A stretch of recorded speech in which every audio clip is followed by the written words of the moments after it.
اور دن بھر ان کی خدمت میں مصروف رہتی تھی۔ کھانا پلانا، دوا دینا، کپڑے بدلنا، ہر چھوٹی بڑی ضرورت کا خیال رکھنا ان کا روز کا معمول بن گیا تھا۔ ایسی حالت میں بلال کی شرارتیں اور زیادتیاں اور بڑھ گئیں۔ وہ مجھے بار بار تنگ کرتا، ماں کے سامنے میرے بارے میں باتیں کرتا اور گھر میں اپنی مرضی چلانے کی کوشش کرتا۔ باپ اگر کچھ بولنے کی کوشش کرتے تو بلال ان سے کہتا کہ اب آپ کی حکومت ختم ہو گئی اور اب سب میری مرضی کے مطابق ہوگا۔ اس کی ضد اور غرور نے ماں کو بہت پریشان کر دیا تھا۔ ایک دن ماں نے باپ سے بڑی دھیمی آواز میں کہا کہ جب آپ اس دنیا سے چلے جائیں گے تب جلیل کیا ہوگا؟ اس کے پاؤں کا مسئلہ ہے، اسے اپنی زندگی خود سنبھالنی پڑے گی، میرا کیا بنے گا؟ ماں کی آنکھوں میں خوف اور فکر صاف نظر آ رہی تھی۔ باپ نے ماں کو تسلی دیتے ہوئے کہا کہ کچھ نہیں ہوگا، میں ہوں نا، ابھی میں ٹھیک ہو جاؤں گا اور تمہیں کسی چیز کی فکر کرنے کی ضرورت نہیں ہے۔ لیکن حقیقت یہ تھی کہ ڈاکٹرز نے پہلے ہی باپ کو بتایا تھا کہ ان کے پاس زیادہ دن نہیں ہیں اور صرف 3-4 مہینے باقی ہیں۔ ماں کی پریشانی اور خوف دن بدن بڑھتا گیا۔ وہ ہمیشہ یہ سوچتی رہتی تھی کہ اب جب باپ نہیں ہوں گے تو ہمارا گھر اور جلیل کا کیا بنے گا، اور بلال کی ضد اور نافرمانی کے سامنے وہ سب کیسے سنبھالیں گی۔ یہ سب کچھ گھر کے ماحول کو اور زیادہ نازک اور سنجیدہ بنا رہا تھا۔ بابا میری ماں کو جب تسلی دیتے تھے تو ان کی باتیں سن کر مجھے بھی تسلی ہو جاتی تھی۔ ماں کہتی تھی کہ یہ بلال آپ کی موجودگی میں ہی اتنی بدتمیزی کرتا ہے، آپ کے بغیر کیا کرے گا؟ تو وہ کہتے تھے سب کچھ ٹھیک ہو جائے گا، میں رہوں یا نہ رہوں، تم دونوں کی زندگی کو برباد نہیں ہونے دوں گا۔ ماں کے دل پہ کیا گزر رہی تھی یہ بھی ماں ہی جانتی تھی، کیونکہ وہ بابا سے محبت کرتی تھی۔ ماں مجھے اکثر بتایا کرتی تھی کہ جو تیرا باپ تھا وہ مجھ پر بہت ظلم کرتا تھا، بہت زیادہ ظلم کرتا تھا مجھ پر۔ اس نے مجھے اپنے گھر کی نوکرانی بنا رکھا تھا اور اپنے ماں باپ کے سامنے اسے کچھ دکھائی نہیں دیتا تھا، اور اگر کوئی غلطی ہو جاتی تھی فوراً مجھے بالوں سے پکڑ کر اپنے ماں باپ کے قدموں میں پھینک دیتا اور کہتا تھا چل میرے ماں باپ سے معافی مانگ۔ لیکن میں نے پھر بھی کبھی ان کا برا نہیں سوچا، ان کے لیے کوئی بد دعا نہیں کی، پر وقت نے یہ سبق سکھایا کہ وہ جلدی اس دنیا سے چلا گیا، ورنہ میری ساری زندگی اس کے ساتھ برباد ہو جانی تھی۔ ماں مجھے یہ بھی کہتی تھی کہ ایسی بہت سی باتیں ہیں جو میرے ساتھ ہوئی، لیکن میں تجھے بھی بتا نہیں سکتی ہوں، شاید تو سمجھ نہیں پائے گا، لیکن اس آدمی نے میرے ساتھ بڑے ظلم کیے تھے۔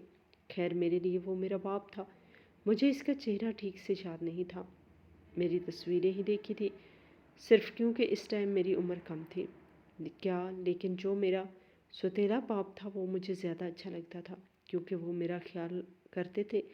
انہوں نے میری تعلیم بھی کروائی تھی، مجھے پیسے بھی دیتے تھے، میری کوئی خواہش رد نہیں جانے دیتے تھے، مجھے اچھے کپڑے لے کر دیتے تھے۔ انہوں نے مجھے کبھی یہ محسوس نہیں کروایا کہ وہ میرے سوتیلے بابا ہیں، اور میں نے ہمیشہ انہی کو بابا کہا تھا۔ ان کے ساتھ میرا رشتہ بہت اچھا تھا۔ ماں کہتی تھی کہ آج کل اس زمانے میں ایسے مرد کہاں ملتے ہیں جو حلال رشتے قائم کرتے ہیں، کسی عورت کے ساتھ شادی کرنی ہے نکاح کرتے ہیں، اسے بیوی بنا کے لاتے ہیں، پھر اس کے ساتھ بہت برا کرتے ہیں، اس حلال رشتے کو حرام کر دیتے ہیں۔ لیکن تیرا یہ والا باپ بہت اچھا ہے، بہت خیال کرتا ہے، ہمارا بھی دعا کیا کر نہ کہ ان کے ساتھ کچھ نہیں ہو۔ میں واقعی دعا کرتا تھا، اور جب ڈاکٹر نے کہا کہ وہ دنیا سے جانے والے ہیں تو مجھے بہت ہی برا لگا۔ میں ان کے ساتھ زیادہ سے زیادہ وقت گزارنے کی کوشش کرتا۔ ایک دن بلال ان کے کمرے میں آیا، کہیں 2 مہینے میں پہلی دفعہ ہی آیا تھا۔ وہ بھی اپنی بات کرنے، کہنے لگا کہ وصیت لکھ کے دے، سارا کچھ میرے نام کرے، آپ چلے جائیں گے پیچھے کیا ہوگا؟ وہ کہنے لگے کہ ابھی میں زندہ ہوں، مر نہیں گیا ہوں، اور نہ ہی مجھے کچھ ہونے والا ہے جو میں وصیتیں لکھ کے دوں، میں نے کوئی وصیت نہیں لکھنی، اور تو آج جتنے دنوں بعد کمرے میں آیا ہے اور یہ بات کرنے کے لیے تجھے شرم نہیں آتی؟ وہ کہنے لگا آپ نے ساری زندگی میرے ساتھ برا کیا، آپ نے جلیل کو زیادہ محبت کی اور مجھے ہمیشہ اس عورت کے پیچھے ڈانٹتے رہے، باتیں سناتے رہے، اس بات کے لیے میں آپ کو کبھی معاف نہیں کروں گا، اور نہ ہی میری مرحوم ماں آپ کو معاف کرے گی، قیامت کے دن آپ کو جواب دینا پڑے گا۔ پتہ نہیں اس کے دل میں اپنے باپ کے لیے اتنی نفرت کیوں تھی۔ کہتے ہیں کہ جب اولاد یہ دیکھتی ہے کہ اس کے باپ یا ماں نے دوسری شادی کر لی ہے تو اس کے دل میں قدرتی طور پر نفرت پیدا ہو جاتی ہے۔ بلال کا بھی شاید یہی حال تھا۔ ماں نے بہت کوشش کی تھی اس کا دل جیتنے کی، لیکن ایسا کرنے میں کامیاب نہیں ہو پائی تھی۔ بابا نے تو اسے ٹکا سا جواب دیا اور کہا کہ میں نے کوئی وصیت نہیں لکھنی۔ بلال کہنے لگا کہ آپ جیسے بڑے بوڑھے ہوتے ہیں ایک احسان تو کر دیتے ہیں کہ سب کچھ بنا لیتے ہیں۔ آپ نے بھی بہت کچھ بنایا، گھر، جائیداد، کاروباریں، زمینیں، دکانیں، لیکن وصیت نہیں لکھ کے جاتے، جس کی وجہ سے بعد میں مسئلے مسائل بنتے ہیں۔ بابا نے کہا کہ بنتے ہیں مسئلے مسائل تو بنتے رہیں۔ پتہ نہیں بابا اتنی عجیب سی باتیں کیوں کر رہے تھے، ایسا کیوں کہہ رہے تھے کہ مسئلے مسائل بنتے ہیں تو بنتے رہیں، میں کیا کروں؟ خیر اس دن تو اس بات کا کوئی نتیجہ نہیں نکلا اور بلال غصہ ہوتے ہوئے کمرے سے باہر چلا گیا اور بابا کی بھی طبیعت رات کو خراب ہو گئی، کیونکہ ان کا بلڈ پریشر ہائی ہو گیا تھا اور وہ غصہ کرتے تھے تو ان کا بلڈ پریشر ہائی ہو جاتا تھا۔ یہی تو ان کا مسئلہ تھا۔ بلال بھائی کے اندر صرف یہ خرابی نہیں تھی کہ وہ غصے والا تھا اور کسی کو اپنا نہیں سمجھتا تھا، بلکہ اس کی شخصیت میں کئی اور خامیاں بھی چھپی ہوئی تھی جو ہمیں بچپن سے ہی دکھائی دیتی رہی تھی۔ وہ ہمیشہ سب کو اپنا نہیں سمجھتا تھا اور اپنے ساتھ رہنے والوں کو پرایا محسوس کرتا تھا، چاہے وہ ماں ہو یا باپ ہو یا میں اس کا چھوٹا بھائی، ہر کوئی اس کی نظر میں کمزور اور قابل نظر انداز تھا۔ اس کی ذات میں ایک قسم کی خود پسندی اور دنیا کے ہر اصول کے خلاف بغاوت تھی، اور یہ بغاوت اس کی زندگی کے ہر پہلو میں ظاہر ہوتی تھی۔ اس کی زندگی میں کوئی نہ کوئی لڑکی ہمیشہ آتی رہتی تھی۔ یہ معمول سا بن چکا تھا کہ بلال کے ساتھ کسی نہ کسی کے تعلقات ہوتے رہتے اور وہ لوگوں کو اپنے جادو اور باتوں کے ذریعے پھنساتا رہتا تھا۔ ایک دن تو ایک لڑکی ہمارے دروازے کے سامنے آ کر بیٹھ گئی اور کہنے لگی کہ بلال سے میری شادی کرواؤ، اگر نہیں کروائی تو میں اپنی زندگی ختم کر لوں گی۔ یہ سن کر پورا خاندان پریشان ہو گیا تھا۔ سب کو خوف ہوا کہ اگر واقعی ایسا کچھ ہو گیا اور پولیس کے ذریعے معاملہ سامنے آ گیا تو پھر ہمارے لیے کیا ہوگا۔ ماں کے چہرے پر تشویش کی لکیریں نمایاں ہو گئی تھی اور دل میں ایک بے چینی چھا گئی تھی، لیکن اس کے باوجود بلال نے اپنی چالاکی اور نفاست سے اس لڑکی کو سمجھایا اور اسے گھر سے بھیج دیا۔ ہمیں بعد میں گھر کی نوکرانی سے بتایا کہ وہ لڑکی ہی اس دنیا سے چلی گئی ہے، لیکن یہ واضح نہیں تھا کہ اس نے اپنی زندگی خود ختم کی ہے یا کوئی بیماری اس کی موت کی وجہ بنی۔ بلال کی زندگی میں یہ چھوٹی چھوٹی اور بڑے بڑے جھوٹ، دھوکے اور چالاکیاں ایک معمول بن چکی تھی۔ وہ لوگوں کو دھوکہ دینے میں مہارت رکھتا تھا اور محبت کے جھانسے میں بہت سے نوجوان لڑکوں اور لڑکیوں کو پھنساتا رہتا تھا۔ رات کے وقت بلال اکثر گھر سے باہر رہتا تھا، کئی گھنٹے گھر واپس نہیں آتا تھا اور ماں ہمیشہ پریشان رہتی تھی کہ کہیں کچھ برا نہ ہو جائے۔ اس کی یہ عادت تھی کہ وہ راتوں میں باہر ہو کر شراب پیتا اور سگریٹ بھی پیتا۔ وہ اپنے غرور اور ضد کی وجہ سے کبھی کسی کی بات نہیں سنتا تھا اور جو لوگ اسے روکنے کی کوشش کرتے انہیں وہ اپنی ناراضگی کا نشانہ بناتا تھا۔ بلال کی برائیاں صرف یہی تک محدود نہیں تھیں، بلکہ اس کی شخصیت میں ایسی برائیاں تھیں جو ایک دوسرے کو سپورٹ کرتی رہتی تھی، جو ایک برائی کو چھپاتی نہیں تھی بلکہ اسے اور بڑھاتی تھی۔ ماں ہمیشہ کہتی تھی کہ برائی کبھی اکیلی نہیں ہوتی، اکیلی صرف اچھائیاں ہوتی ہیں، برائی کے ساتھ ہمیشہ کئی اور برائیاں ہوتی ہیں جو اس کی مدد کرتی ہیں اور اسے مضبوط کرتی ہیں۔ بلال کے معاملے میں بھی یہ بالکل درست تھا۔ جو شراب پیتا وہ سگریٹ بھی پیتا، جو سگریٹ پیتا وہ رات بھر باہر رہتا اور جو باہر رہتا تھا وہ لڑکیوں کی صحبت میں جاتا۔ اس کی ہر برائی ایک دوسرے کے ساتھ جڑ کر اسے اور طاقتور بناتی تھی اور لوگ اس کی یہ عادتیں دیکھ کر خوفزدہ رہتے تھے۔ بلال کی لڑکی بعض عادتیں بھی اس کی شخصیت کا حصہ تھی۔ وہ نہ صرف محبت کے جھانسے میں لوگوں کو دھوکہ دیتا بلکہ دل بھی توڑتا تھا۔ جو لوگ اس کے دل سے جڑے اس کے احساسات کا بھی وہ مذاق اڑاتا اور اس کی محبت کو اپنا کھیل سمجھتا تھا۔ ماں کہتی تھی کہ جو لڑکی باز ہوتا ہے وہ لوگوں کے دل توڑتا ہے اور جو دل توڑتا ہے وہ پھر اور کچھ اچھا نہیں کرتا۔ یہ بات اس کی پوری طرح صادق آئی تھی۔ بلال کے ساتھ ہر شخص یہ محسوس کرتا تھا کہ وہ صرف اپنی خواہشات کے پیچھے بھاگتا ہے اور دوسروں کی زندگیوں کو خراب کرنے میں کوئی اور محسوس نہیں کرتا۔ اس کی برائیاں اور عادات اتنی پیچیدہ تھی کہ کبھی کبھی گھر کے ماحول پر ایک دھند چھا جاتی تھی۔ ماں اور باپ بھی بلال کی یہ عادات دیکھ کر پریشان رہتے تھے، لیکن باپ کی بیماری اور ماں کی معصومیت کی وجہ سے